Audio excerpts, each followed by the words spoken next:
Walang preno kung bumatikos. Malalim at makatwirang komentaryo. Mag-ingat ang mga politikong gumagawa ng kalokohan at baka kayo ay tamaan ng Lapid Fire!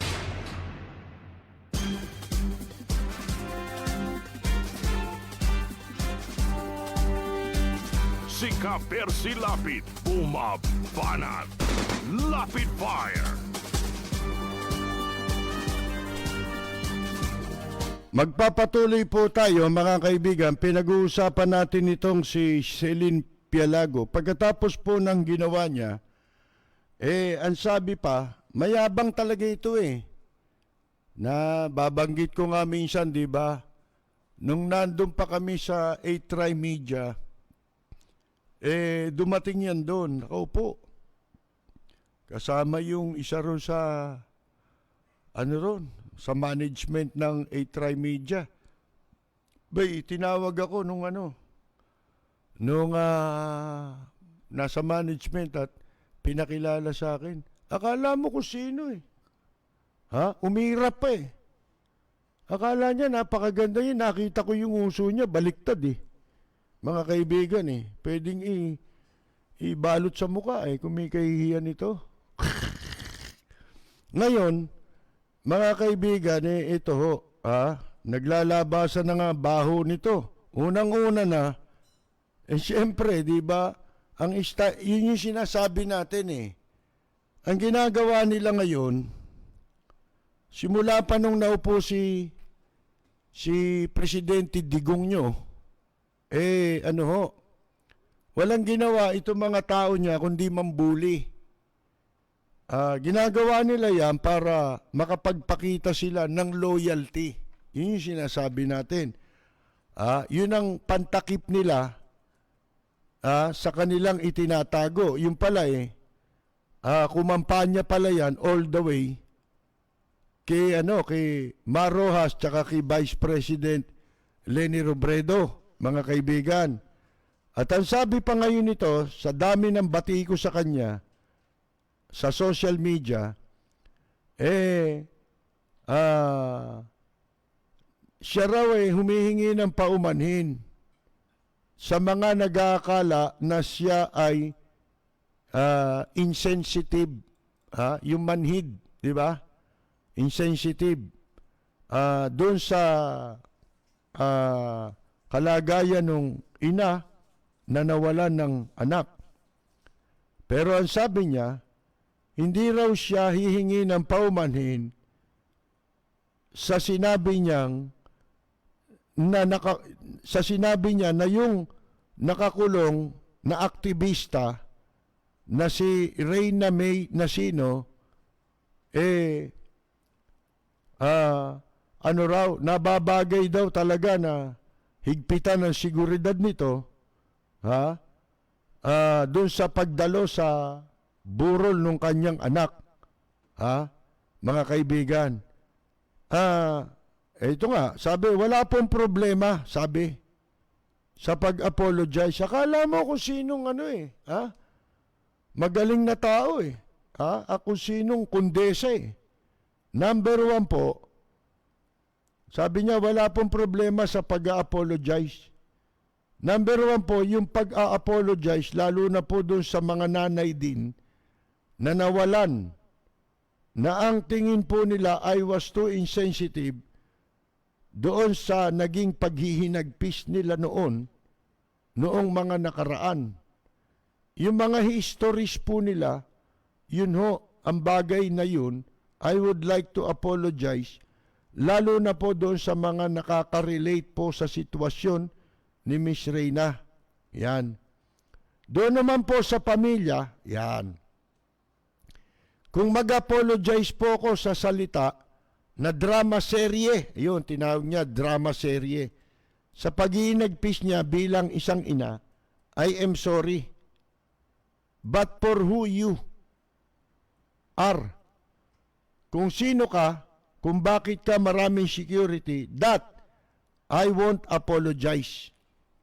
Mga kaibigan, sipin ninyo, napakawalang yan tao, di ba? Doon pa lang makikita mo na Ako, ni isang beses simula nung makita ko kung paano makitungo yan sa tao, akala kasi nila pag napwesto sila, mga utang na loob ng publiko sa kanila kung bakit sila nasa pwesto. Yun ang tingin nila sa kanilang sarili, mga kaibigan. Hindi raw siya mag-a-apologize. Ngayon, yung sinasabi niyang drama serye, tinawag niyang drama serye sa pag-iinagpis, mas nababaga yun doon sa BJMP. Kasi sila yung nag-exaggerate ng sitwasyon Hindi naman dapat ganon ang pagtrato doon sa ina Lalo na, siyempre, hindi mo man kamag-anak yan, sisimpatsya ka, di ba? Kasi nga, namatayan mga kaibigan, lalo na bata yung namatay, di ba? Wala pang kamuwang-muwang yung batang namatay. Anong kinalaman nun sa nanay niya, di ba? Ngayon, yung sinasabi niya raw, kung sino ka, bakit? Husgado ka ba? Akala niya husgado siya. Ibig niya sabihin may hatol na siya rin sa babae. Yung babae, naakusahan pa lang yun. Kaya nga nasa city jail pa lang yan kung yan, sentensyado na, hinatulan na ng husgado yan, may nandun na yan sa correctional. Doon sa bilangguan ng mga babae, mga kaibigan. Wala nandun pa sino ka? Hayop ka. Di ba? Sino kang hinduropot ka? Yung pala, ikaw nangangabit ka lang ng may asawa Asawa ng may asawa, kinakabit pala nito Makati rin mga kaibigan Kaya siguro nandyan siya sa Makati, dahil Makati. Si Ka-Percy Lapid, bumabanat. Lapid Fire. Akala mo kung sino animal nito. Sumali lang sa beauty pageant, talo naman. Wala pang kakwenta-kwentang beauty pageant yung sinalihan nito mga kaibigan, di ba yung Miss Earth? Yung Miss Earth, di ba yan yung ibinebenta, binubugaw yung mga babae. Di ba? Doon sa mga sponsor, ina-iskandalo nun. Mga insikros, natatandaan nyo, di ba? Yung hinduropot na dati nagtayo ng bar dyan sa Akwan pinrotesta ng mga eskwela, pinasara ni Mayor Lim Sa akin humihingi ng tulong mapabuksan. Paano mo pabubuksan yun Mga eskwelahan doon sa tabi doon sa Intramuros ang nagreklamo ron. Mga kaibigan. Ngayon, itong mga animal na ito, kung maka-asta sobra Sobra na, mga kaibigan. Wala na po doon sa pamantayan ng mga nasa gobyerno, katulad yung 6713. Kaya inaalis na yun Gusto na isipin mo kung di gago yan si Samuel Martires ng Ombudsman, questionin mo yung batas, di gago ka. Ang dapat mong gawin, sumunod ka rin sa batas. Yun ang rule of law Di ba? Kung ano yung batas, wala kang magagawa ron. Lalo na hindi ka naman congressman. Hindi ka pala sang-ayon dun sa batas Bakit mo kinuha yung pwesto mo? Di ba? Ganun lang yan. Yung 6713, yung madalas natin binabanggit, yun ang Biblia ng mga nasa gobyerno Yun ang pamantayan kung paano mo gagampanan ang iyong tungkulin na may mataas na pagrespeto ng mamamayan, mga kaibigan. Paano mong irirespeto yan? Kung sa bagay, wala naman matino dyan na namumuno ngayon sa MMDA, di ba? Si Danny Lim, dati rin dilawan yan hindi ba, for a while na pwesto sa Bureau of Customs yan nung panahon ni Pinoy? Ano ginawa? Puro anomalya inabot doon sa custom Mga kaibigan pagkatapos dito na naman ngayon. Ngayon, congresswoman pa yung asawa, di ba? Mga kaibigan, may party list pa. swapang din eh.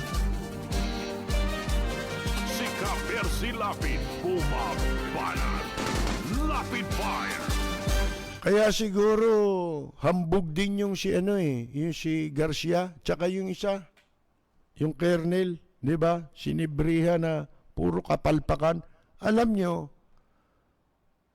ngayon lang ako nakakita ng gobyerno na lahat ng mga nakasakay sa kanila, sa administrasyon nila, nagsasalita dun sa hindi naman issue na yung wala silang pakialam sa issue. Di ba dapat nagsasalita lang itong piyalagong ito kung ang issue may kaugnayan sa opisina nila. No kaugnayan mo ron? Di ba? May kaso yung tao Oh.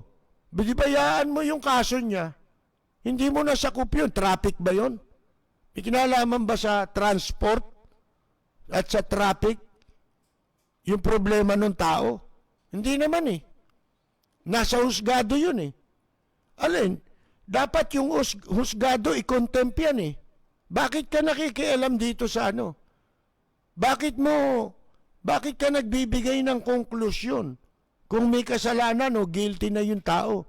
Kasi sa kanya parang guilty na Mga kaibigan Dapat to sinisipa hindi.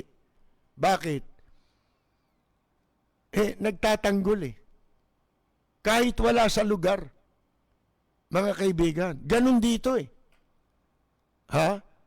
Ang dami niya, Di ba? Nagsisipagsalitaan ng wala naman sa trabaho nila. Labas sa kanilang trabaho. Parang si Bongo, di ba? Hindi naman siya ang presidente, lumalakad yung merong ceremony, di ba, na parang parada. Ha? Pang-presidente lang yun, pang-vice president. Anong papel niya ron? Ha? Kasama mga military. Kaya wala na Wala na itong bansa natin Ang talagang pinaka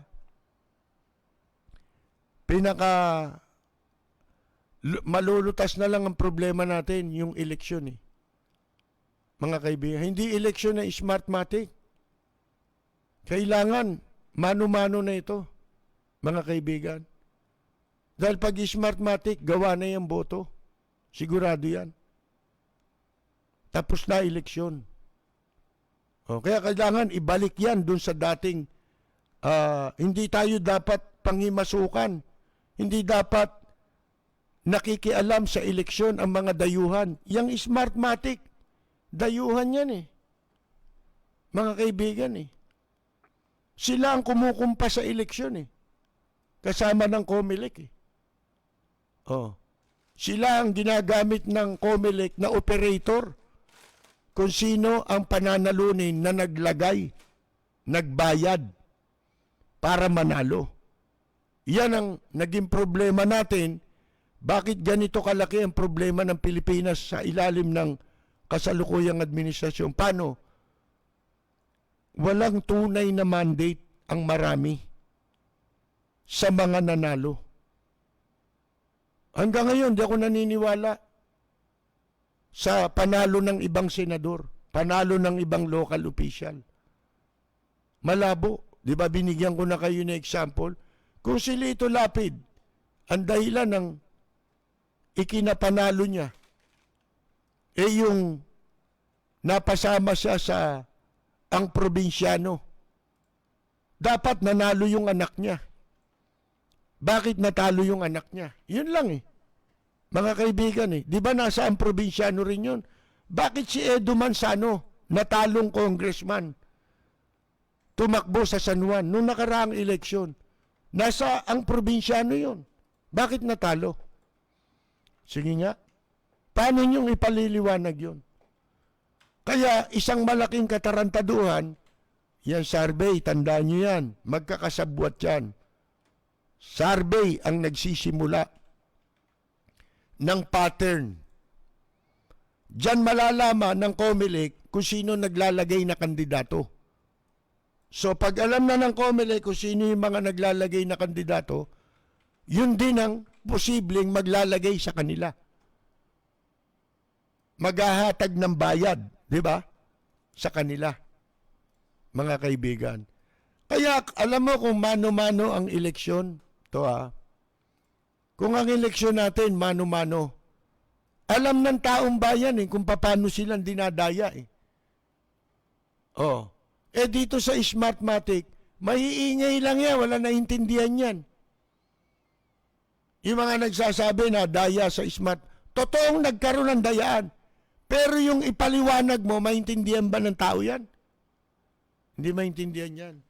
Hindi katulad nung eleksyon na mano-mano,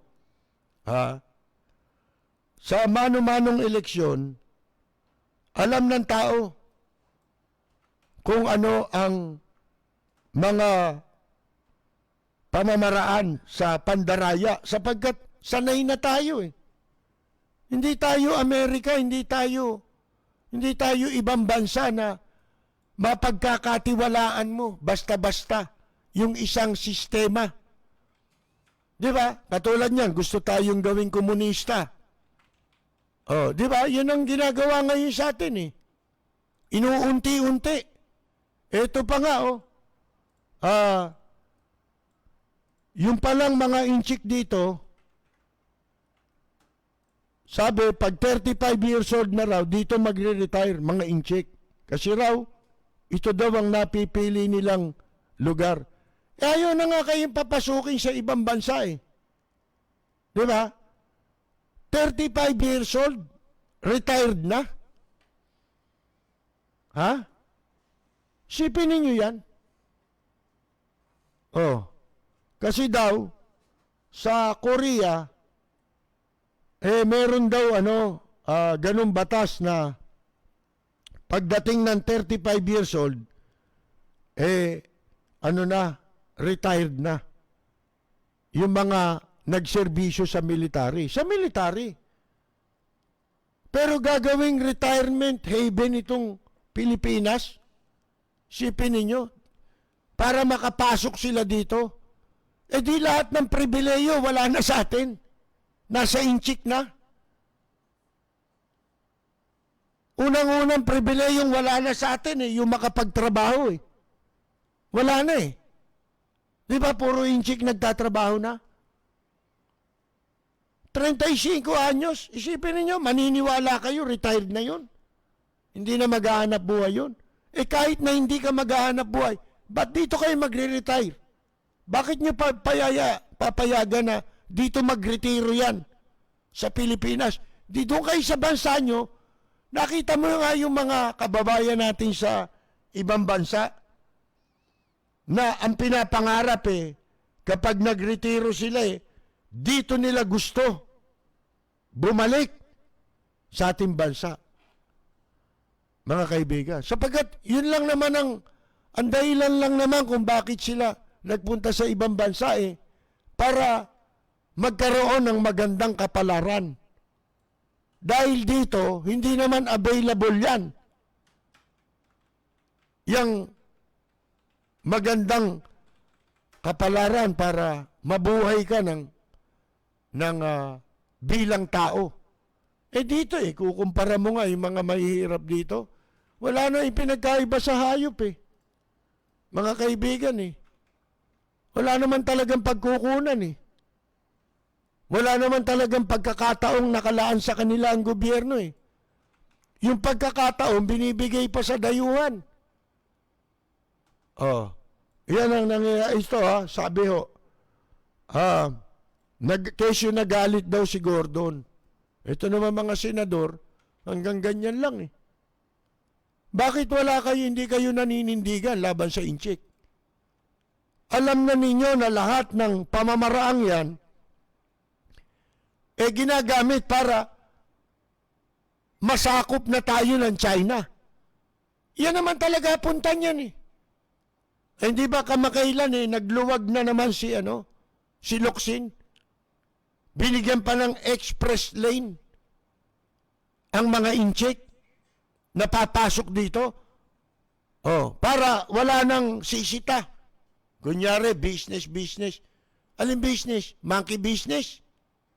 Anong business ang tinayo dito niya na nakinabang ang Pilipinas? Wala nakikinabang na walang Pilipino na nakikinabang dyan. Yung mga alila, driver, yan. Oh, pero sandali lang yan. Dadating ang oras, pati ang pagmamaneho, sa kanila na yan. Sipin mo, dito magre-retiro. Ha? 35 years old. Sinong gago? Ano eh, senior citizen nila, 35 years old. Retired na eh. Mga kaibigan eh. Oh. Eh sabi ni itong si Gordon, nagalit daw siya, umusok daw sa galit. Si Gordon, pagkatapos na malaman na ang mga Chinese nationals, as young as 35 years old, are allowed to stay in the Philippines as retirees. At meron din daw ibang senador na ang suspecha itong mga magsisipasok dito, kunyari mga retirees, lihim na magtatrabaho sa Philippine Offshore Gaming Operators. To pagdating ng araw, lahat ng pribileyo nasa kanila. Yung pribileyo ng SS, mapupunta sa kanila eh. Pribileyo ng PhilHealth, mapupunta sa kanila. Aagawin yan sa mga Pilipino. Ito, it upsets me. Na kung sino lang ang dumating dito, 35 years old, papayagan mag-retire dito. Yan ang sabi raw ni Gordon sa Philippine Retirement Authority o PRA sa hearing para sa budget ng Department of Tourism. Ano pala ito? Under pala itong PRA ng Department of Tourism. Ginagawang package deal sa tourism program, yung pag-anyaya ng mga dayuhan na dito mag-retiro sa Pilipinas, mga walang hiya ito, no? Talagang mga taksil sa bansa ito eh. Dapat nga yung mga magre-retire na yan. Halimbawa, tumanda ka rito, inchi ka, sipain ka na, pabalik doon sa inchi, sa China. Diba? Doon ka na mag-retire. Retire ka lang eh. Bumalik ka rin sa bansa mo. Diba? Bakit dito ninyo tinatambak yung mga walang yana yan? Mga kaibigan, ito daw, PRA, may mandato na i-develop at i-promote ang Pilipinas bilang retirement haven. Para mapalakas daw yung ating social and economic development. Anak ka ng po, mga kaibigan, no? Gagawin tayo mga, caregiver. Ang alam ko, merong mga matatanda. Halimbawa, nagtatayo sila ng ganyang facilities. Meron daw dyan sa Laguna eh. Mga Japanese. Pero to talagang mga matatanda na. Talagang mga matatanda na. Retired talaga. Mga kaibigan na hindi maalagaan dun sa kanilang bansa. At saka, ang kagandahan kasi dito, yung klima. Mainit dito. Alam nyo naman yung malamig eh. Medyo hindi maganda yan sa mga matatanda eh. Di ba? Kaya dito nila napipili na magretiro. Pero in-check, itong mga hapon, wala namang motibo ito eh. Di ba? Talaga magbabayad lang yan eh. Pero itong in-check, sa harap nitong ginagawa nilang pagkamkam sa ating mga teritoryo, sa pakikipagsabwata ng gobyerno natin, mga kaibigan, dahil sa kataksilan sa bansa ng kasalukuyang administrasyon, mga kaibigan, ito'y may motibo, may masamang pakay. Papayagan mo. Kaya nga nung araw pa, hindi na pinapapasok dito yan, nang basta-basta. Nang wala silang kaukulang visa na dumaan sa proseso. Di ba? Bakit? Makakasama eh. Sa bansa natin, yung pagpasok nila eh. Kaya yung mga nakakapasok na inchik dito, di ba? Hindi na lumalayas. Karamihan, yung mga nandiyan sa Binondo. Di ba? Kaya lang, itong mga matagal na dito naninirahan sa Pilipinas na mga Filipino-Chinese na tinatawag. Sabi ko nga sa inyo, marami dyan, karamihan dyan. Ayaw nila na pasakop sa China. Kamukha rin ng sa Hong Kong. Kamukha rin ng Taiwan. Na ayaw nilang magpasakop. Kasi nga, komunista yan na bansa. Ano yan? Authoritarian yan. Totalitarian. Mga kaibigan. Tanin nyo, ang ginagawa, inuunti-unti tayo.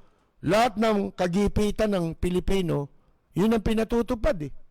Kung ano yung pinatutupad ng China sa Hong Kong, yun ang gustong ipatupad dito. At ang masama, hindi naman inchik ang ibinoto natin eh. Akalain ba natin ganyan? Mga kaibigan, na ibebenta tayo nito. Sipin ninyo, pati yung oil exploration exclusive sa Chinese binigay. Yan. Tandaan nyo, mga kaibigan, sila lang makikinabang dyan. Itong administrasyong ito. Ang taong bayan hindi makikinabang dyan. Kamukha nung nangyari sa Malampaya. Dapat maunlad na buhay ng, dapat maginhawa na buhay ng mga Pilipino eh. Ano magiging kapalit nung pagtuklas ng paghukay ng langis natin dyan? Mga kaibigan, sino makikinabang dyan? Sana kung sinabi man lang nila, ito papayag kami, oil exploration. Pero, ganito ang hatian at ito ay mapupunta sa mga mamamayang Pilipino. Ang kikitain yan. Bawat mamamayan ay merong kikitain dyan sa langis. Na pag-aari ng Pilipinas. Mga kaibigan. Wala namang ganun eh. Tingnan ninyo yung Malampaya. Ang tagal yun Ang nagtamasa ron sino? Sila Gloria, di ba? May sabihin yung nakaraang administrasyon, hindi rin. Nakinabang din yun. Ito ngayon, hindi mas lalo ito. Bakit? Dahil ang may hawak na ngayon yan ng Malampaya ay si Dennis Uy. Mga kaibigan, ito yung daig pa si Pacman eh. Di ba nung araw yung tawag kay Danding Kuhangko, Pacman. Kasi lahat ng negosyo, sinasakmal. Mga kaibigan. Ngayon, ito yung Pacman. Mas masahol ito. Piranha yata ito eh. Hindi na Pacman ito, Piranha. Mga kaibigan, isipin mong gagawing isang paraan para masiguro nila na ang liit na ng Pilipinas, di ba, para sa mga Pilipino. Ang mga Pilipino nga, napakaraming dito ang nabubuhay na walang sariling tahanan. Walang sariling bubungan, mga kaibigan. Pagkatapos, papasok dito yan. Sila mga magmamay-ari ng mga lupa dito sa Pilipinas. Siguradong yan ang gagawin yan. Pero ang mga Pilipino, baliwala eh. Baliwala lang eh. Magagalit pa ito si Gordon tsaka yung mga senador. Kunyari lang yan. Ilang senador ang nakatira sa Ayala Alabang? Alam ba ninyo sa Ayala Alabang? Gaano karaming bahay dyan? Ang umuupa, mga inchik. Pinerwisyo nito ang mga Pilipino eh. Sipin mo, sa Makati, ang daming kwento, di ba? Yung mga nagpapaupa, pinalayas yung kapwa Pilipino. Halimbawa, ang upa 5,000, 10,000, pinalayas. Bakit? 3 doble yung offer ng mga inchik eh. Di ba? Sinasabi nga natin, may kaibigan tayo na merong condo unit dyan sa Makati. Isa sa mga unang naitayong condo dyan sa Makati. Nabili nila ng halagang 3 million yata. Nung panahon na yun, matagal na. Bihira naman nila nagagamit dahil nakatira sila sa Amerika. Tumitira lang sila dyan kapag umuwi dito, taon-taon. Mga kaibigan. Ngayon, sa dami ng incheck, akalain nyo, inoopera sila doon, 10 milyon. Ilang beses na. Nagalit eh. Hindi ko bebenta yan, mga po. Ayan, mga kaibigan. Diba? Mas mabuti pa yung mga ganong Pilipino, marunong manindigan. Dito, hindi eh. Ano nangyari? Dahil sa pagpayag ng mga nagpapaupa, na kumita lamang, wala nang pakialam. Ano nangyayari? Tumataas, lalong hindi na naa-afford ng mga mamamayan. Kaya marami wala ng bahay. Wala nang matiran. Sa karsada na lang, o kaya nakikitira na lang. Babayad, nakikitira. Sa intereswelo ang bagsak ng mga Pilipino. Sipin ninyo yan, mga kaibigan. Yan ba ang may magandang hangarin sa bansa? Si Presidente Digong nyo? Wala mga kaibigan Tsaka itong mga senador na nagpapanggap. Kailan kayo gumawa ng inyong paninindigan na para itigil yung pagpasok ng mga inchik dito? Di ba pabor din kayo dyan? Lalo yan, yung exploration sa China. Pinayagan nyo. Ano yan? Di na nangangailangan ng batas? Lahat ng gustuin ni Presidente Digong nyo, pwede. Wala na magagawa, umalis na kayo. Huwag niyong niloloko niyo pa ang Pilipino. Nanguhuthot din kayo ng pera sa mga mamamayang Pilipino. Binabayaran kayo. Pero hindi ninyo ginagampanan ang inyong trabaho. Nagpapanggap pa kayong galit.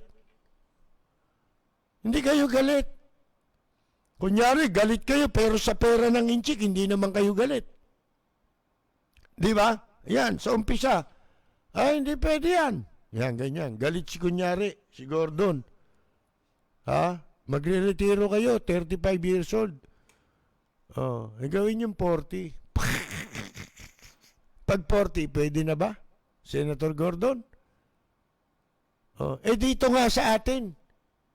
Hindi ba? May bill pa nga ngayon Gawin 65 years old yung senior citizen, hindi ba?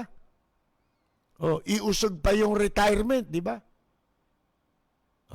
Kulang pa yung panahon ng mga nasa gobyerno sa pagnanakaw, di ba? Kaya dapat dugtungan pa yun. Kailangan hanggang sa mamatay, nakakapagnakaw. Yung iba nga dyan yung kalahating paan nila nasa libingan na nagnanakaw pa di ba? Yan naman ang totoo Kunyari lang to, nako. Ito, mag-promote yan globally competitive retirement program. Bago raw ang konfrontasyon ni Gordon sa general manager na si Bienvenido Chay, sabi ni tinanong ni Senator Nancy Binay yung tungkol sa bracket ng national retirees, foreign retirees na namamalagi sa bansa, most of whom are Chinese nationals. At ang sabi nito si Chay, we start from 35 years old and up. Hindi retirement ito. Human smuggling ito. In the guise of retirement. This is clear and simple human smuggling. Kaya wala tayong pupuntahan eh. May pastillas, may human smuggling din yun. Ito, legalized human smuggling. Itong ginagawa ng Philippine Retirement Authority. Yan po ang katotohanan. Base dito sa paliwanag nitong si Bienvenido Chay. Yan ang manager nitong tanggapang ito na nasa ilalim ng Department of Tourism. Sa data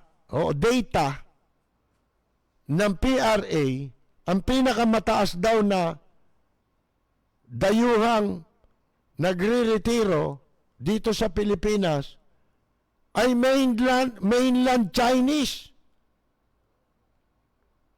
With 27,678. Itong bilang na to, 27,678,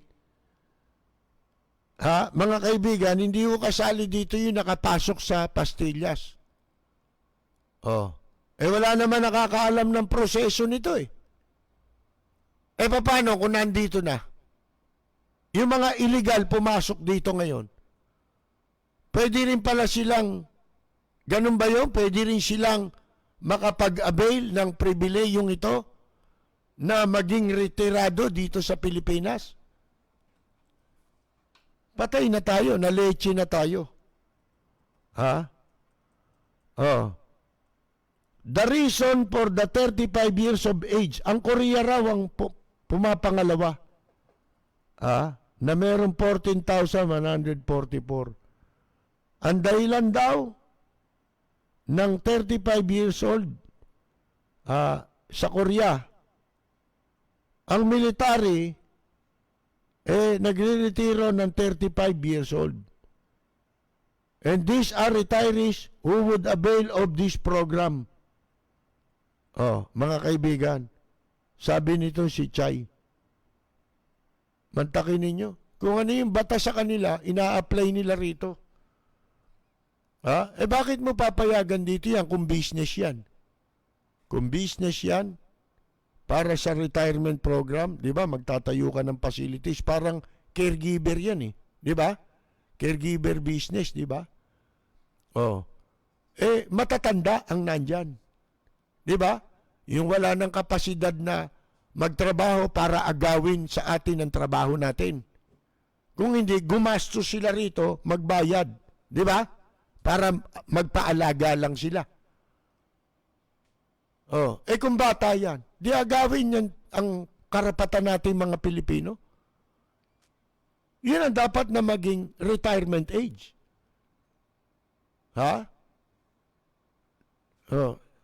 Mga 65 pataas, yan, pwede na siguro.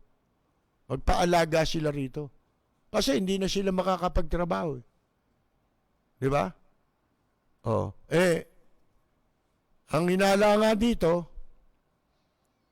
papapasukin yan, gagamitin paraan ito, itong retirement dito sa Pilipinas. Itong retirement program ng DOT para makapamalagi dito, maging legalize yung kanilang status dito sa makapagtrabaho, mga kaibigan. Imbes na yung trabahong yon ay sa mga Pilipino. Kaya wala tayong napakinabang sa administrasyon ni Digong. Digong nyo, mga kaibigan. Ayoko na kasi makisali. Pagka nakikisali ka dyan, galit pa yung mga yan.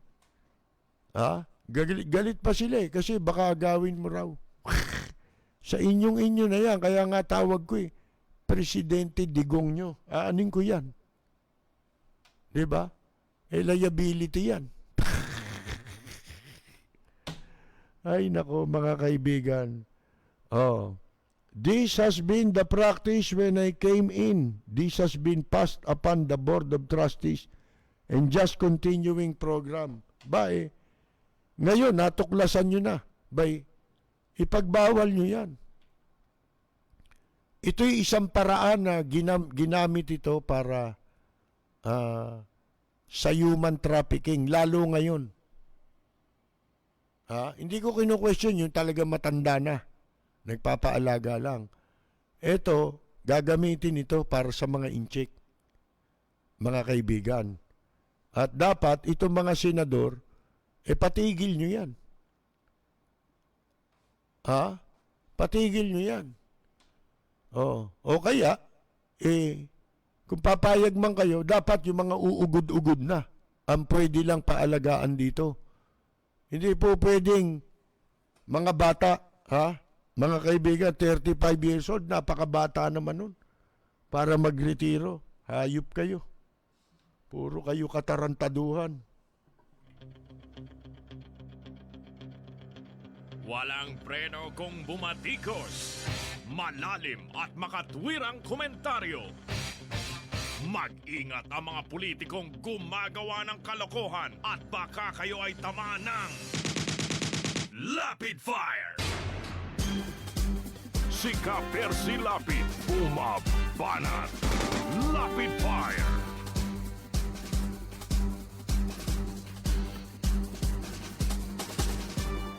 Okay, mga kaibigan, may birthday ba? Wala naman, Itong mga advance birthday pa ito, sa ibang araw na natin babatiin yan. Mga kaibigan, ito, meron pang meron pa tayo rito mga balita ito, 101 billion worth of DPWH projects ang delayed, unimplemented. Tanong dito, paano yung pera? Hindi naman pala nagamit. Di ba pag hindi nagagamit yan dapat binabalik yan sa sa kaban? O nanakawin na lang ito. Kasi wala na mangyayari dito sabi ang Public Works and Highways and Robbery, di ba si Presidente Digong nyo nagsabi na lintik ang corruption dyan ngayon? Di ba? Sa DPWH. Sino ba namumuno? Mangyayari ba ang corruption kung ang namumuno matino? Sipin mo, yan common sense lang Ang negosyo ninyo, real estate. Tapos ilalagay ka sa DPWH. Di ba kaya nga natalo yan yung tatay niya Nung panahon nung 2010 election, di ba? Presidential election. Ba't natalo? Nabulgar na yung mga budget katulad ng public works ang ginagawa ipagagawa dun sa mga may lupa si Villar. Tulad yung C5, yan yung nabulgar nun, yung C5 at taga. Diba? C5 at taga, kasi yung karsada na yun, inilagay sa mga lupa na tatayuan ng subdivision. Kung ano-ano, hub, diba? Ang dami negosyo dyan. May sementeryo, may hub, merong mga subdivision, dikit-dikit yan. Kanila lahat yan. Pati kay Mike Bilarde, di ba? Mga kaibigan. Oh. Para hindi na sila magpapagawa ng karsada papunta sa subdivision nila. Di ba? Hindi na sila hahanap ng karsada na gagastusan nila para magkaroon ng access doon sa kanilang mga subdivision. Makapagpatayo na lang sila ng negosyo nila. Sipin ninyo, pera ng gobyerno. Ang ginawa doon, double insertion pa, mga kaibigan. Dinodoble-doble yung budget, bilyon-bilyon. Kaya lumaki ng lumaki yung negosyo ni Villar, di ba? Lalo na nung panahon ni Gloria at saka ni Pinoy, lumaki rin kay Pinoy. Nakinabang din siya ron. Sa nakaraang administrasyon.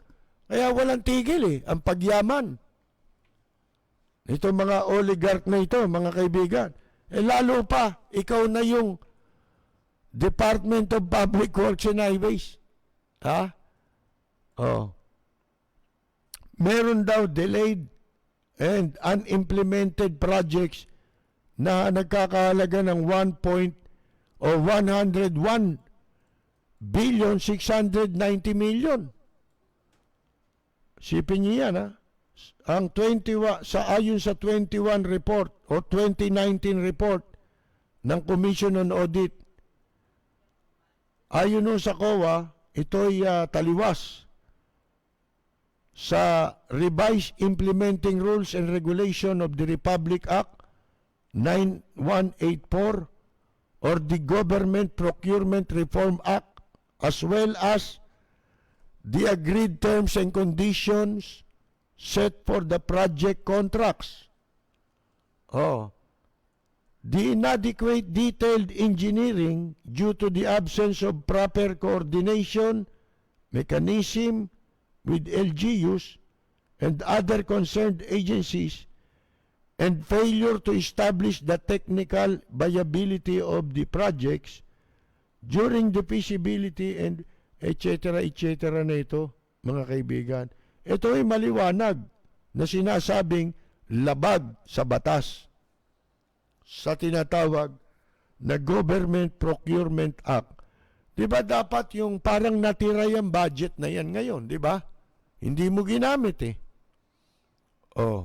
may batas din doon. Bawal din yun. Ba't hindi nagamit? Yun ang tanong. May sinasabing mga dahilan. Pero yung budget na yan, ano mangyayari dyan? Yan ba maibabalik sa kabangyaman? Kasi anong buwan na tayo ngayon? Wala ka nang ma-implement na project ngayon. October na 2 buwan na, matatapos na yung taon hindi mo na kayang i-implement yung mga projects na yan na sinasabi ng Commission on Audit. Mga kaibigan, dapat ibalik yung pera o kaya parusahan sila kung meron talagang violation tulad ng sinasabi ng Commission on Audit.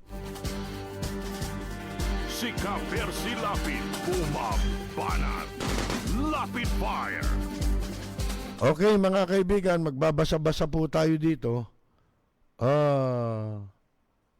Mga Pilipino, US Canadian citizen na US o kaya Canadian citizen, kailangan kumuha ng visa para makauwi ng Pinas. Tapos mga Chino pwede mag-retire sa Pinas. Anong klaseng pamumuno meron tayo ngayon? Di lang yun. Wala pang visa. Diba? Chinese passport No visa na. Meron ng express lane na nilagay ni Locsin. Mga kaibigan. Sabi ko sa inyo, peke yung yung salita sa United Nations Pero bagay, swerte rin si Digong nyo Ang mauupo pa lang chairman ng Human Rights sa United Nations, Inchik di absuelto na siya, di ba? Sinasabi. Ito, birthday pala ng apo. ni Louie na si Zoe Kadahing ng Austin, Texas. Binabati niya po, si Zoe Kadahing. Siya po ay apo ni Louie ng Imus, Cavite. Si Zoe Kadahing nagdiriwa ng kaarawan niya sa Austin, Texas po ito, no? Pagbati galing sa kanyang lolo na si Ginoong Louie. At dahil birthday ni Zoe ngayon, narito ang ating pagbati. Para sa nagdiriwang ng kanilang karawan,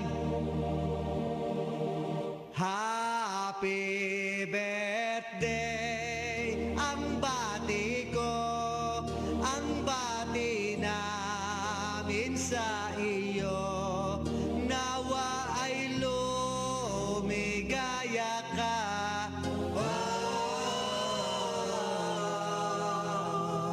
At abutin mo pa sana ang maraming kaarawan.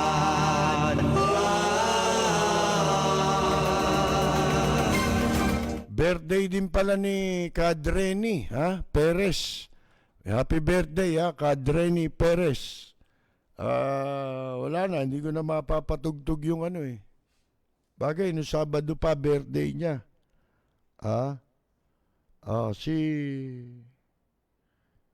Bukas naman ay birthday ng anak ni Dan Makalinaw. Bukas na natin batiin, Dan, Medyo late na nabasa natin to.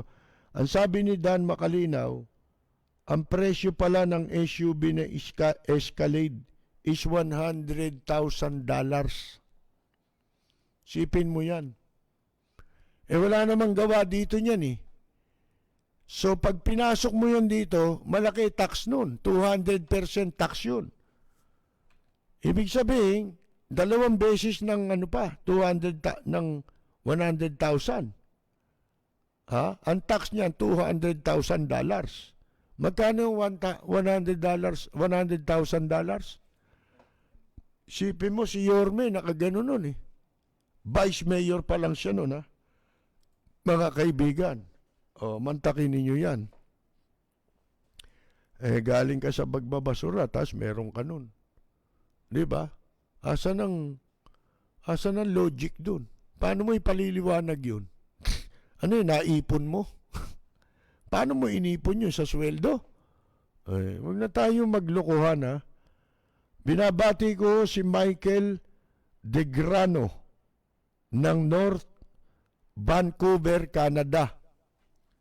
Lagi raw pong nanonood sa atin, pero hindi lang natin nababanggit ang kanyang pangalan. Matagal na raw po siyang nanonood sa atin. Sobrang mag-idolize sa mga Pinoy kahit nakikita na nilang mali at tinatapakan na sila ay naninindigan pa rin. Yun na nga Minsan merong maling paghanga, di ba? Sipin mo dito, maniniwala ka. Kalahin mo. Magluluwag, papayagan ng sabungan.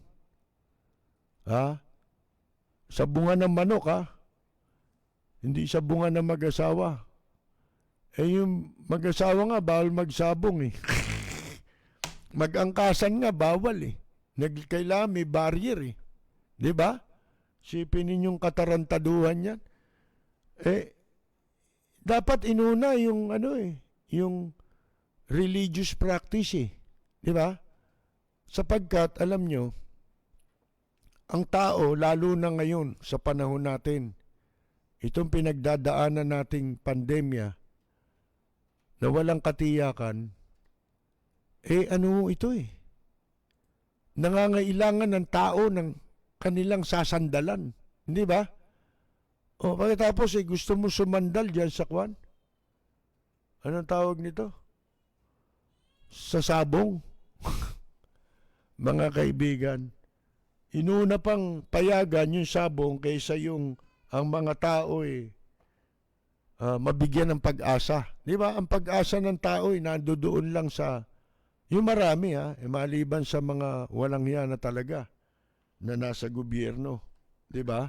Marami pa rin sa atin ang talagang mananampalataya, anuman ang relihiyon na kanilang kinakaaniban, mga kaibigan, basta wag ka lang aanib doon sa relihiyon na ganito. Ang taong nagkakakontra-kontra sinasabi, yung medyo may sira ulo nun. Yan, wag ka lang aanib doon yung sinasabing ang tao raw na kontra-kontra sinasabi, may sira ulo nun. Bawang mo sabihin si Presidente Digong niyo yan, ha? Taong nagkakakontra-kontra sinasabi, yung medyo may sira ulo nun. Galing talaga ni Eli, no? May sira pala ulo niya. Bago-bago na sinasabi din yan, damuhong yan mga kaibigan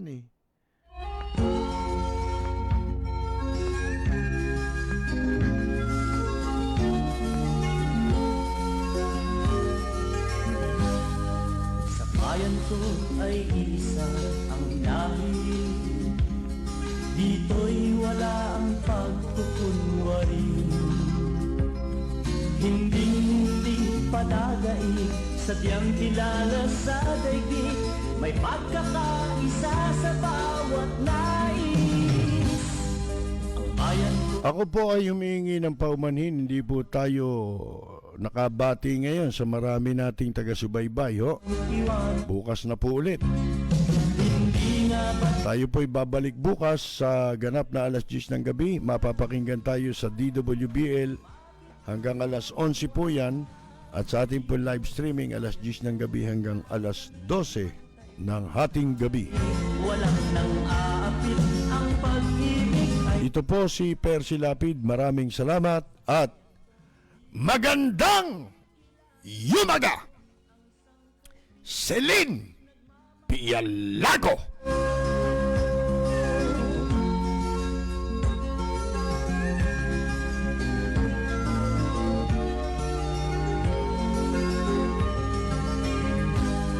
ang bayan ko'y punong-puno ng yaman.